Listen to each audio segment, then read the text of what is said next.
Eu quero começar justamente falando do MacBook com chip de iPhone, já que saíram rumores, de novo, Mark Gurman, aquela newsletter dele, cadê? Eu até separei ela aqui, a Power On, tá? Ele falou algumas coisas sobre esse lançamento que começa amanhã, essa daqui é a newsletter dele. Primeiro, vamos seguir a ordem dele. Ele está falando que o MacBook Touch, né, com tela Touch, vai continuar sendo vai quase ser, ele vai will stop well short, ele vai estar quase num híbrido entre Mac e iPad. Por quê? E eu acho interessante o ponto dele, porque no fundo tudo tem a ver com dinheiro. Segundo ele, e levantamentos dele, cadê? A Apple faz cerca de 60 bi, a Apple faz 30 bi de cada categoria, ou seja, ela faz 30 bi de computadores, de MacBook, tá? Computador, laptop, notebook, e mais ou menos 30 bi de tablet. Então seria uma receita de 61,7 bilhões no ano passado. Isso faz com que ela seja terminantemente contra um híbrido, um dispositivo que seja ao mesmo tempo um iPad e um Mac.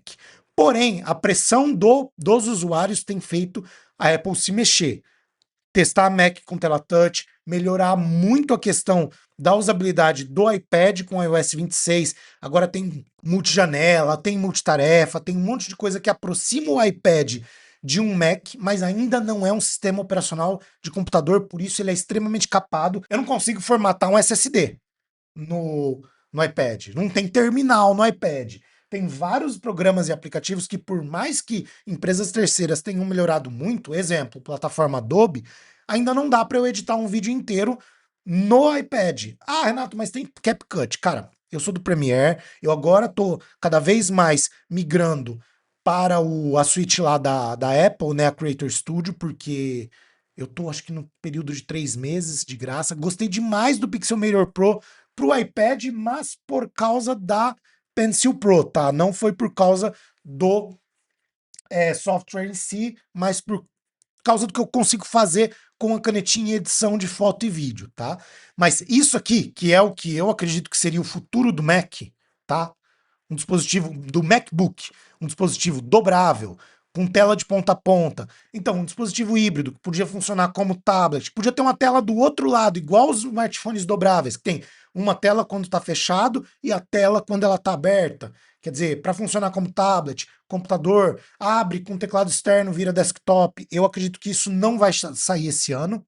E vários rumores indicam que não mesmo, tá? Esse ano a Apple está concentrada em fazer funcionar um Mac com chip de iPhone. O que já começa essa discussão?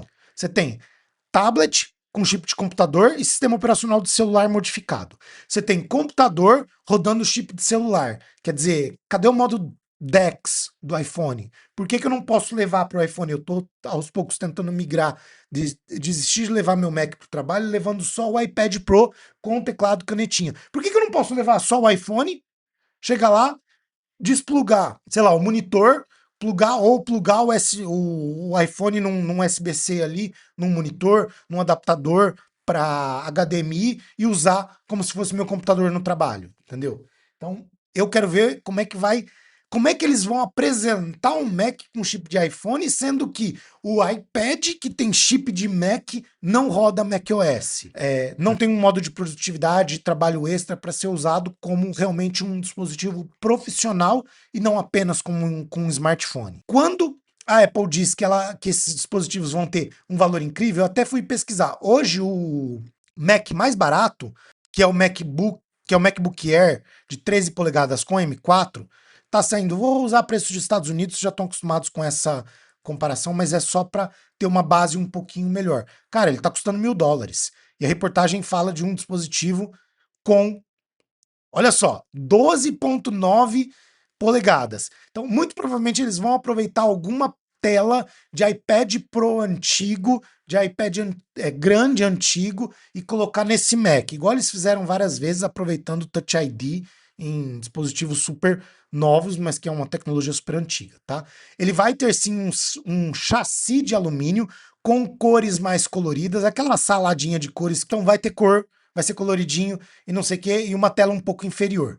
Vai ter o chip A18, que é do iPhone 16 Pro, provavelmente 8 GB de RAM, 256 GB ou no máximo até 512 GB de armazenamento.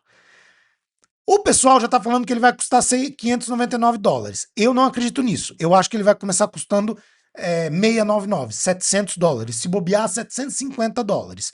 Por alguns motivos. Por mais que o pessoal fale que vão ter alguns cortes nele, essa matéria também é falando o que a Apple poderia cortar, né?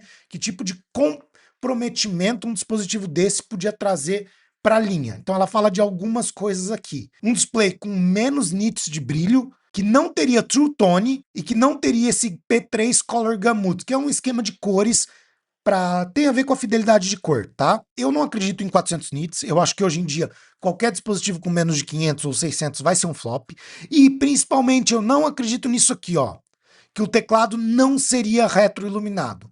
Cara, isso seria um tiro no pé absurdo, mesmo a $599, $600, tá? A velocidade de carregamento dele vai ser lenta. Cara, quem tá comprando um Mac barato não se importa se ele demorar um pouquinho mais para carregar, desde que a bateria tenha qualidade e durabilidade. Vai ter uma opção limitada de armazenamento e o SSD dele vai ser um pouco mais lento. Cara, ninguém se importa com isso. Vamos falar a verdade. Quem tá comprando um Mac barato não se importa com isso. O público do Pro, do M5 Max, do MacBook Pro, do Mac Studio, se importa com isso. O público de entrada que tá comprando o MacBook Air, cara, tá nem aí para a velocidade do SSD de leitura e gravação, desde que seja dentro de parâmetros aceitáveis, desde que o cara consiga abrir o notebook, editar um Reels e publicar sem ter travamento, sem ter dificuldade de usar os próprios softwares da Apple, quer dizer, Final Cut Pro, como é que chama lá, o Pixelmator Pro, cara, ele tá nem aí se a velocidade do SSD é um pouquinho mais lenta em comparação aos outros, tá?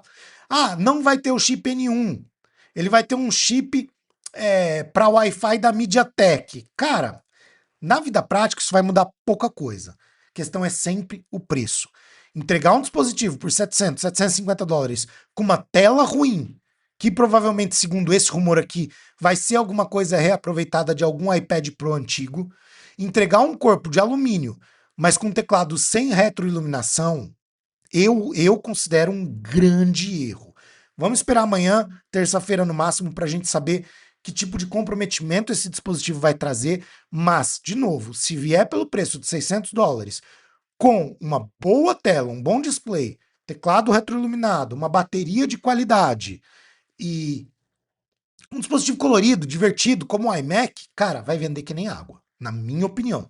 Quero saber a sua, deixa aqui embaixo nos comentários. Se você acabou de assistir esse vídeo e ficou curioso onde, quando, como eu fiz isso, é o seguinte, todo domingo à noite, às 7h30, eu faço uma live com os inscritos no canal principal Recnologia, então vai até lá e você pode acompanhar ao vivo. Participar da discussão, falar um pouquinho comigo, conversar no chat. Então se você gostou desse conteúdo, tem muito mais lá no canal principal.